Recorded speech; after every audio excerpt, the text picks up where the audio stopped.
दमोह जिले में प्रशासनिक सतर्कता और टीम की सजगता से अब तक 30 से अधिक बाल विवाह रोके जा चुके हैं। मंगलवार को कलेक्टर कोचर ने मीडिया से बातचीत में बताया कि बाल विवाह एक अपराध है और इसे रोकने के लिए जिला प्रशासन पूरी मुस्तैदी से काम कर रहा है। कलेक्टर कोचर ने कहा कि इस बार हमारी टीम पूरी तरह सजग है। जैसे ही किसी बाल विवाह की सूचना मिलती है, त्वरित कार्यवाही की जाती है। अब तक 30 से ज्यादा मामलों में विवाह रोके जा चुके हैं, जिससे ये स्पष्ट है कि हम इस दिशा में कोई कोताही नहीं बरत रहे। इस बार हमारी टीमें बहुत सजग हैं और अभी तक 30 से अधिक बाल विवाह रोके जा चुके हैं और लगातार हमारी सारी टीमें जो है पुलिस के साथ समन्वय करके काम कर रही हैं और जगह जगह जो है नारे लिखे गए हैं, दीवारों के ऊपर मुनादियाँ करवाई गई हैं, लोगों को समझाइश दी जा रही है, नुक्कड़ नाटक किए जा रहे हैं और हमारी जो महिला बाल विकास विभाग की टीमें हैं वो सभी जगह सूचना मिलते ही दौरा कर रही हैं। दमोह हेल्पलाइन पर भी ये बात कही गई है कि यदि कहीं से भी कोई शिकायत आती तो लोग दे सकते हैं। मेरा भी सबसे अनुरोध यही है कि बाल विवाह जो है ये कानूनन अपराध है। लड़का और लड़की दोनों की उम्र जब तक वो वयस्क नहीं होते, जब तक उनकी उम्र शादी की नहीं होती 21 वर्ष और 18 वर्ष, तब तक विवाह करना कानूनन अपराध है।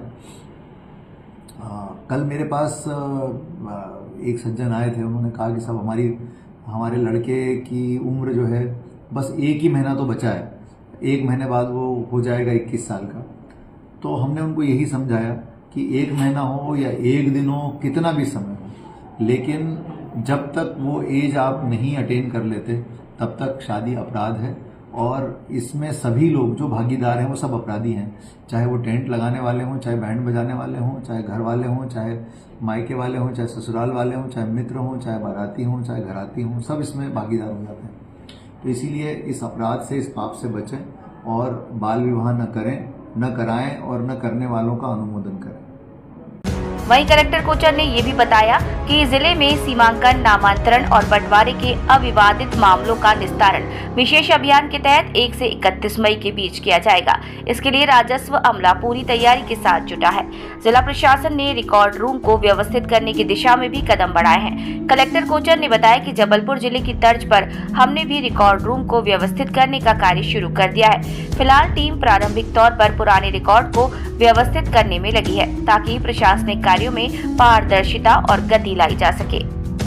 3-4 चीजों के लिए है वो सीमांकन, नामांतरण, बंटवारा, इन प्रकरणों का निराकरण जो अविवादित है, इन प्रकरणों का निराकरण किया जाएगा 1 मई से 31 मई तक। 3 चीजें ये हो गई और इसके अलावा चौथा जो है, जितनी परिसंपत्तियां हैं जो राजस्व रिकॉर्ड में दर्ज नहीं हो पाई, जैसे तालाब हैं, जैसे कुएं हैं, जैसे विभागीय भवन हैं, अलग अलग परिसंपत्तियां हैं जो अलग अलग विभागों की हैं लेकिन राजस्व रिकॉर्ड में उनके नाम पर दर्ज नहीं, या फिर ऐसी भूमियां हैं जिसमें कि हमने भूअर्जन कर लिया है, भूअर्जन का पैसा लोगों को दे दिया है लेकिन आज भी वो उन्हीं लोगों के नाम पर चढ़ी हुई है।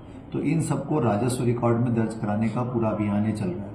हमारे पास अभी तक लगभग 15 विभागों की जानकारी आ गई है।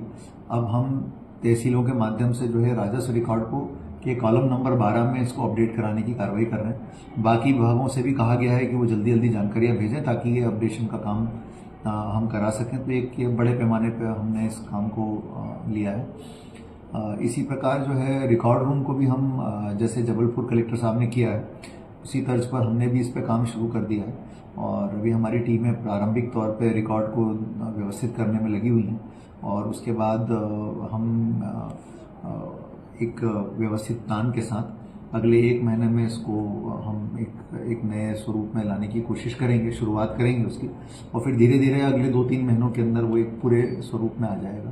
तो उसके लिए भी हमने काम शुरू कर दिया, हमारी टीम ने काम